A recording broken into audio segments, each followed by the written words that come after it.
करनाल वासियों को सीएम की सौगात, खोलने सड़क का किया उद्घाटन। कल्पना चावला हॉस्पिटल में लगे ऑक्सीजन प्लांट का भी किया शुभारंभ। डिप्टी सीएम दुष्यंत चौटाला ने बांटे हितलाभ पत्र। कोविड-19 राहत योजना के तहत आने वाले आश्रितों को पत्र किए वितरित। राहत योजना के तहत की जाएगी सहायता।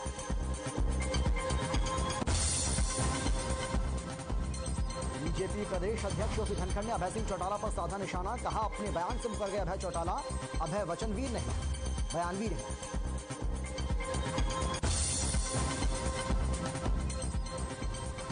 अहमदाबाद उपचुनाव में हार से कांग्रेस में हाहाकार। प्रदेश अध्यक्ष कुमारी सैलजा ने पूर्व विधायक भरत सिंह बेनीवाल को नोटिस किया जारी। 1 सप्ताह के भीतर मांगा जवाब। संयुक्त किसान मोर्चा की बैठक में लिया गया फैसला। 29 नवंबर को किसान करेंगे संसद कूच। टीकरी और गाजीपुर बॉर्डर से 500 किसान करेंगे कूच। किसान नेता गुरनाम सिंह चड़ूनी का बड़ा बयान। कहा, मैं पंजाब से नहीं लड़ूंगा चुनाव, मुझे चौधर की जरूरत नहीं। फैलाई जा रही है अफवाह।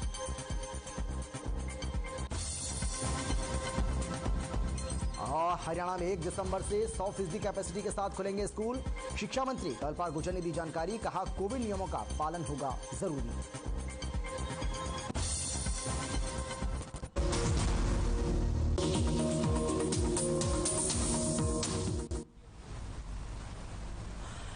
नमस्कार, आप देख रहे हैं हर खबर हरियाणा और आपके साथ मैं हूं अमित शर्मा। करनाल में सीएम ने कैथल सड़क 4 लेन का उद्घाटन किया है। करनाल इंद्री लाडवा सड़क को 4 लेन का उद्घाटन किया। सीएम ने कल्पना चावला हॉस्पिटल में लगे ऑक्सीजन प्लांट का भी उद्घाटन किया। इस मौके पर सीएम ने कहा है कि दोनों सड़कों के 4 लेन से आम जनता को लाभ होगा। सीएम ने हांसी में किसानों की तरफ से लगाए गए पक्के मोर्चे पर बयान देते हुए कहा कि कानून अपना काम करेगा। सीएम ने और क्या कुछ कहा, जरा सुनिए आप।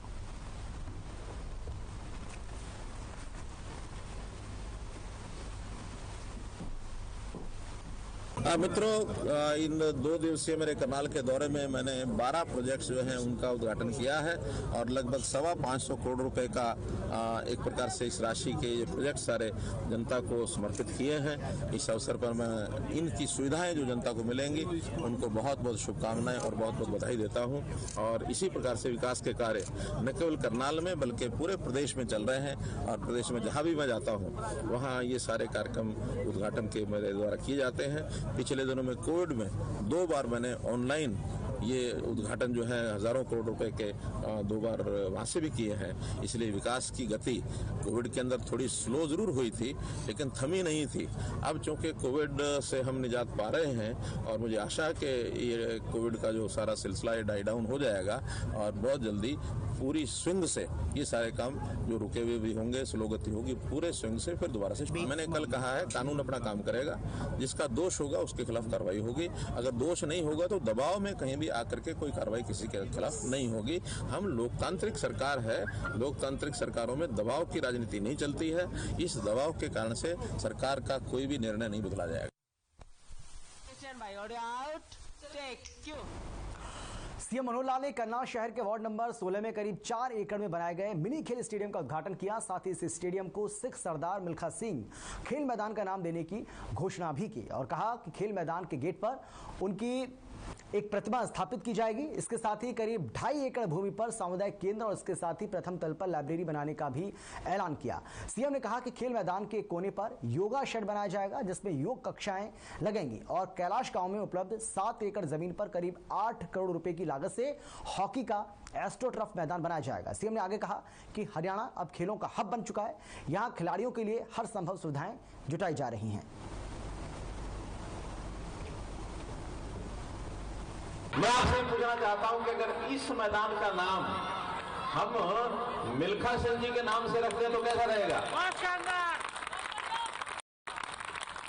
तो आज इसका विचार करते हैं कि सरदार मिल्खा सिंह खेल मैदान इस मैदान का नाम रहेगा।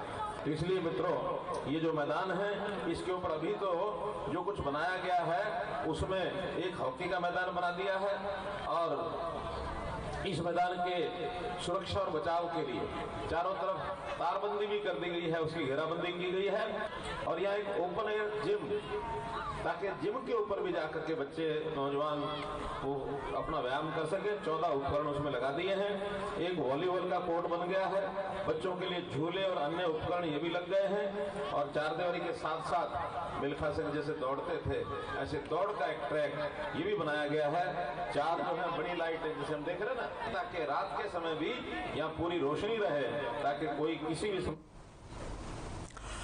डिप्टी सीएम दुष्यंत चौटाला ने ईएसआईसी कोविड-19 राहत योजना के तहत आश्रितों को हितलाभ पत्र वितरित किए। उन्होंने जानकारी दी थी कर्मचारी राज्य बीमा निगम के दायरे में आने वाले निजी क्षेत्र के किसी कर्मचारी की मृत्यु और कोरोना से होती है तो आश्रित परिवार को कोविड-19 राहत योजना के तहत मासिक आर्थिक सहायता दी जाएगी। इस मौके पर श्रम एवं रोजगार राज्य मंत्री अनूप धानक भी मौजूद थे।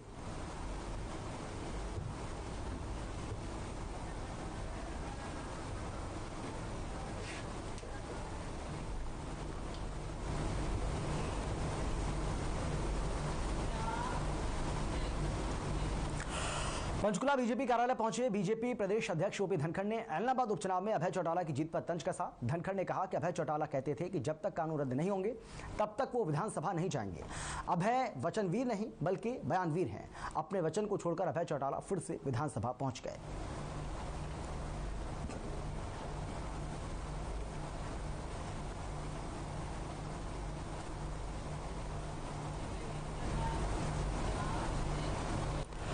फरीदाबाद बाईपास के साथ निर्माणाधीन दिल्ली वडोदरा नेशनल हाईवे के काम के चलते लोगों को मिलने वाली मूलभूत सुविधाओं में आई परेशानी को लेकर हरियाणा के परिवहन और खनन मंत्री मूलचंद शर्मा ने आज लघु सचिवालय में जिला उपायुक्त, नेशनल हाईवे, हरियाणा शहरी विकास प्राधिकरण और पीडब्ल्यूडी के अधिकारियों के साथ बैठक की, जिसमें हाईवे के निर्माण के दौरान लोगों को आ रही दिक्कतों को दूर करने को लेकर चर्चा की गई। इसके साथ ही आपको बता दें कि इस मौके पर परिवहन मंत्री मूलचंद शर्मा ने अधिकारियों को हाईवे निर्माण की वजह से सेक्टर से निकलने वाली पंचर हुई सीवरेज व्यवस्था को जल्द से जल्द दुरुस्त करने के आदेश भी जारी किए।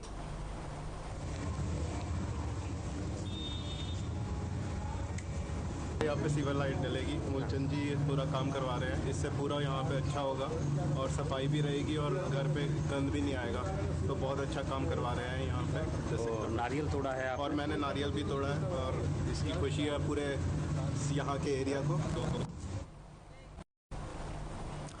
जेजेपी के प्रधान महासचिव दिग्विजय चौटाला ने प्रेस कॉन्फ्रेंस कर ऐलनाबाद उपचुनाव को लेकर बड़ी बात कही है। उन्होंने कहा कि दिग्विजय ने यह कहा कि अभय चौटाला प्रोक्लेमेड शेर हैं। उन्होंने कहा कि उपचुनाव में कहीं भी किसान आंदोलन का कोई असर देखने को नहीं मिला है और भले ही गठबंधन चुनाव ना जीता हो, लेकिन आम जन के दिल में हमने जगह बना ली। ऐलनाबाद उपचुनाव में हम तो जीते हैं एक तरीके से, क्योंकि मैं ये मानता हूं कि हमने लोगों के दिल जीते हैं। जहां इतना भय और आतंक था, लोगों में डर था, वहां लोगों ने अपने वोट की ताकत को पहचान कर एक थंपिंग सपोर्ट जेजेपी बीजेपी गठबंधन को दिया है। वो सेल्फ प्रोक्लेम्ड शेर हैं और दुष्यंत जी लोगों के प्यार से उनको वो व्याख्या मिली। ये बहुत बड़ा अंतर है। अब उसको अपने आप को चाहे वो शेर कहें, चाहे राजा कहें, चाहे वो कुछ भी कहें, शेर तो लोगों के बनाने से बनता है। राजनीतिक शेर में कोई शेर नहीं बन जाता प्रैक्टिकली। ऐलनाबाद उपचुनाव में हार के बाद कांग्रेस में कलह शुरू हो गई है। कांग्रेस की प्रदेश अध्यक्ष कुमारी सैलजा ने पूर्व विधायक भरत सिंह बेनीवाल की भूमिका को नकारात्मक बताते हुए कारण बताओ नोटिस जारी किया है और इस पर जवाब भी मांगा। भरत सिंह बेनीवाल ने अब नोटिस का जवाब देते हुए कहा है कि हार का कारण कांग्रेस उम्मीदवार पवन बेनीवाल ही थे।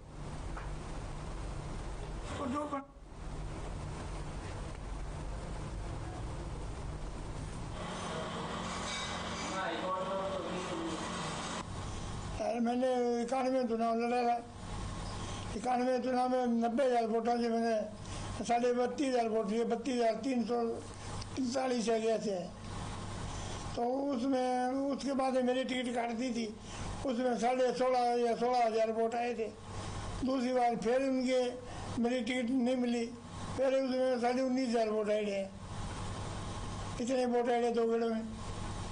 उसके बाद में 2005 में मेरे को मिली थी, मेरे को 61,000 वोट आए।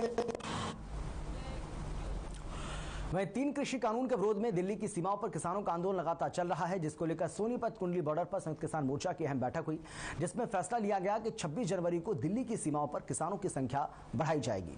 29 नवंबर को दिल्ली पुलिस ने रास्ते खोले, वहां से 500 किसानों के जत्थे संसद कूच करेंगे। किसानों ने साफ कर दिया है कि अब वो सरकार के साथ आर पार की लड़ाई के मूड में है। किसान नेता गुरनाम सिंह चड़ूनी स्थिति पर नजर बनाए हुए हैं। मीटिंग चल रही लगातार 12 महीने हो गए, 7 बजे ऊपर किसान अच्छा बात कहीं रहेंगे, बातचीत करेंगे बैठ के जी। लोग छुट्टी काट का है, दिवाली मना का है, 5-6 दिन की छुट्टी काटी, बहुत चर्चा करेंगे बैठ के। आगे डिमांड कैसे रहेगी, कैसे टेंट फटके इनको ठीक करेंगे जी। हाँ, तो ये सारी बात रहेगी। वो फांसी वाला मामला है, उस पर भी चर्चा करेंगे जी। आगे किस किस का विरोध करना उस पर भी चर्चा करेंगे, तो बहुत इशू पर चर्चा होगी। 12 महीने चल रही मीटिंग सरकार के लिए चली, 7 महीने से वार्ता सरकार के लिए टूट रही। संयुक्त किसान मोर्चा भी गोल मोड़ करके अपने घरों चले जा, वरने किसान पागल नहीं है, अपने जाकत मरवा दिए, अपनी फसल खराब करवा दी, अपने घर बर्बाद कर दिए हमने। 750 ज्यादा सहन नहीं करेंगे।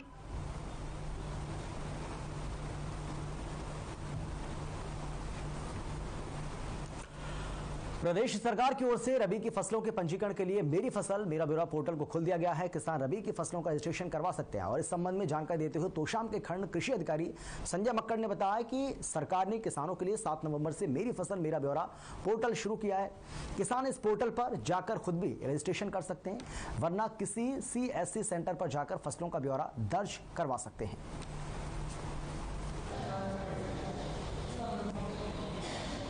इसमें मेरी फसल मेरा ब्यौरा में किसानों ने अपनी फसल का पंजीकरण करवाना है। किसान चाहे कोई भी फसल बोए, सरसों, चना, गेहूँ या जौ या और भी कोई फसल बोएगा, तो हर खेत का पंजीकरण मेरी फसल मेरा ब्यौरा पे अनिवार्य है। अगर किसान अपना खेत खाली भी रखता है तो भी उसे मेरी फसल मेरा ब्यौरा पर पंजीकरण करवाना अनिवार्य है। सरकार ने यूँ कर दिया है कि जो भी सरकार की स्कीम आएगी सब मेरी फसल मेरा ब्यौरा से जुड़ी हुई रहेगी। तो अगर मेरी फसल मेरा ब्यौरा पर किसान पंजीकरण नहीं करवाएंगे तो वो दूसरी योजनाओं का लाभ नहीं ले पाएंगे। तो इसलिए बहुत जरूरी है कि किसान अपने हर खेत का ब्यौरा मेरी फसल मेरा ब्यौरा के ऊपर दर्ज कराएं। ब्रेक के बाद आपका स्वागत है और बात करेंगे रणजीत सिंह चौटाला की। रणजीत सिंह चौटाला पुराना पहुंचे, जहां उन्होंने ग्रामीणों से मुलाकात की, ग्रामीणों की समस्याओं को सुना। पुराना के शाह चौखा गांव में 33 kV का ट्रांसफार्मर भी लगाया जाएगा और गांव हिंगनपुर में पानी की समस्या को दूर करने के लिए गांव में पानी का चैम्बर लगाया जाएगा। ये बातें बिजली और जेल मंत्री चौधरी रणजीत सिंह चौटाला ने मंगलवार को शहीद सूबेदार नसरुद्दीन के गांव में ग्रामीणों की समस्याओं को सुनने के बाद कही। उन्होंने कहा कि गांव में शहीद के सम्मान के लिए एक प्रतिमा बनाई जाए, बिजली की पुरानी लटकी हुई तारों को बदलकर नई तारें भी लगाई जाएं।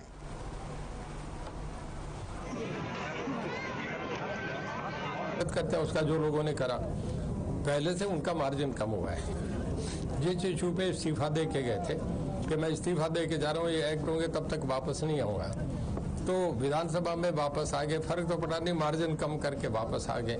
ये तो डेमोक्रेसी है, जिसको लोग जिताना चाहे जिता देते हैं, हराना चाहे हरा देते हैं। अभी हमारे पहले जब मैंने टेक ओवर करा तो हमारे 18% जो थी लाइन लॉस 18% था, आज ये 13% हो गया और ये मार्च टू मार्च साल गिना जाता है। मार्च तक हम इसे 12% पे ले आएंगे। जब 1% कम होता है तो 380 करोड़ रुपया डिपार्टमेंट का पैसा बढ़ जाता है।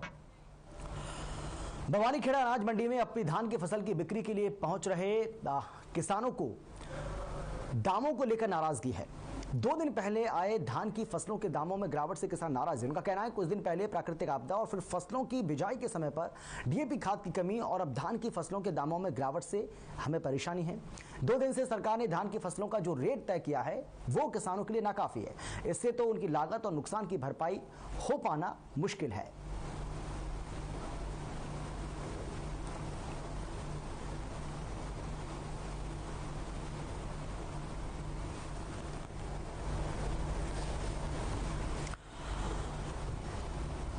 तो किसानों ने दामों में जो गिरावट आई है उसको लेकर अपनी नाराजगी जाहिर की है। किसानों का कहना है कि जिस तरीके से दामों में गिरावट आई है उससे उनकी जो लागत है उसको भी निकाल पाना बहुत मुश्किल है।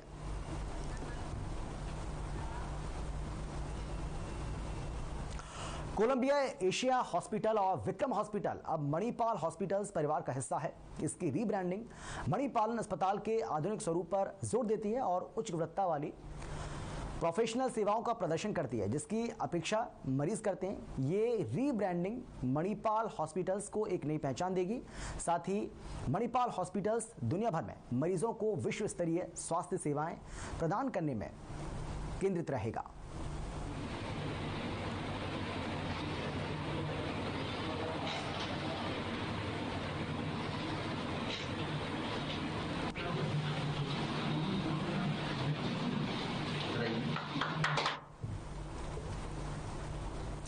आज रोहतक में डॉक्टर्स ने 2019 से लंबित पड़ी अपनी मांगों को लेकर, उनको पूरा करवाने को लेकर काले बैच लगाकर रोष प्रदर्शन किया। हरियाणा सिविल मेडिकल सर्विस के प्रदेश अध्यक्ष डॉक्टर जसवीर परमार ने बताया कि हरियाणा के सरकारी डॉक्टर्स की 3 मांगें 2 साल से लंबित हैं, जिनकी तरफ सरकार ध्यान नहीं दे रही है। आज मजबूरन उन्हें काले बैच लगाकर सरकार को अपनी मांगों की तरफ ध्यान दिलाने की कोशिश की है। आने वाले शुक्रवार को सभी डॉक्टर 2 घंटे की पेन डाउन हड़ताल पर रहेंगे।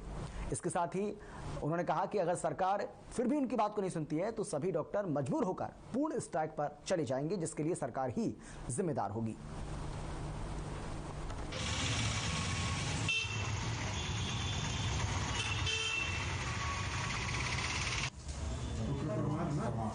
इधर बिल्कुल सीधा चले जाओगे। हाँ जी, आवाज थोड़ी आएगी। इनको देखो देखो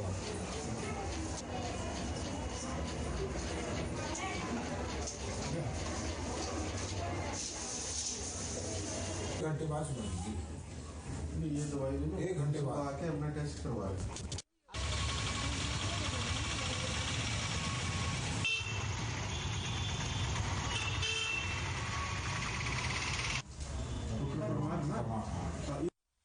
नूह कोर्ट परिसर के बाहर सीआईए पुलिस और बदमाशों के बीच आपको हम बता दें कि मुठभेड़ की खबर सामने आई। वसीम उर्फ डैनी के साथ मुठभेड़ हुई है।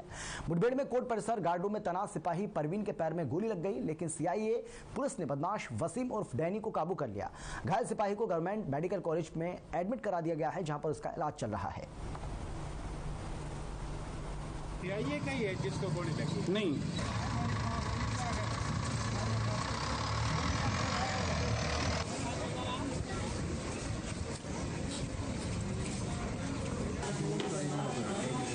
नमस्कार, हर खबर हरियाणा आपको दिखा रहा है कि जो सीआईए पुलिस और बदमाश के साथ मुठभेड़ हुई थी वह जगह है। इस जगह ये कोर्ट परिसर का बाहर का हिस्सा है, जहां पर सीआईए व बदमाश के साथ मुठभेड़ हुई थी। मुठभेड़ में एक सिपाही को गोली लगी है, सिपाही के पैर में गोली लगी। सिपाही का नाम परवीन है। परवीन नाम के सिपाही को यहाँ पर गोली लगी है। ये गार्ड रूम है।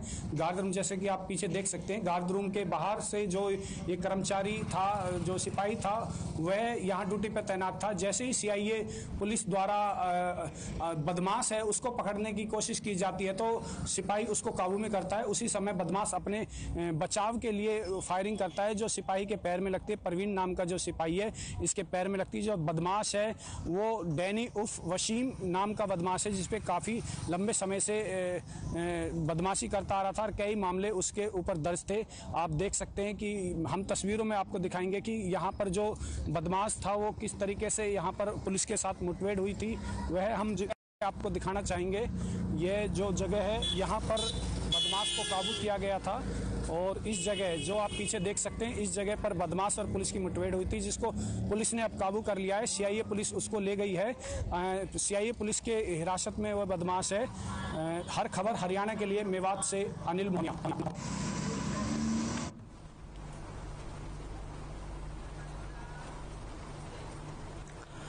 अंबाला सेंटर जेल में मोबाइल फोन मिलने के काफी मामले सामने आ चुके हैं। अब एक बार फिर से जेल ग्राउंड से उप सहायक अधीक्षक को जेल का चक्कर लगाते समय एक पैकेट मिला, जिसमें से 2 मोबाइल फोन और 5 सिम कार्ड जो है बरामद हुए हैं।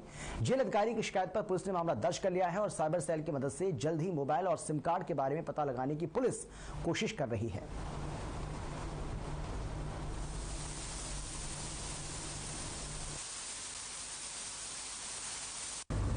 दिनांक 6/11/2021 को केंद्रीय कारागार अंबाला से एक पत्र प्राप्त हुआ था कि जेल प्रशासन ने अज्ञात व्यक्तियों ने वहाँ पे 2 मोबाइल और 5 सिम फेंक दिए।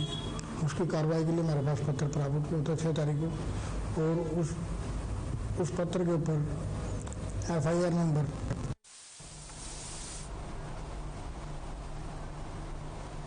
और फिलहाल इतना ही। एक छोटे से ब्रेक के बाद फौरन लौटेंगे। आप देखते रहिए हर खबर हरियाणा।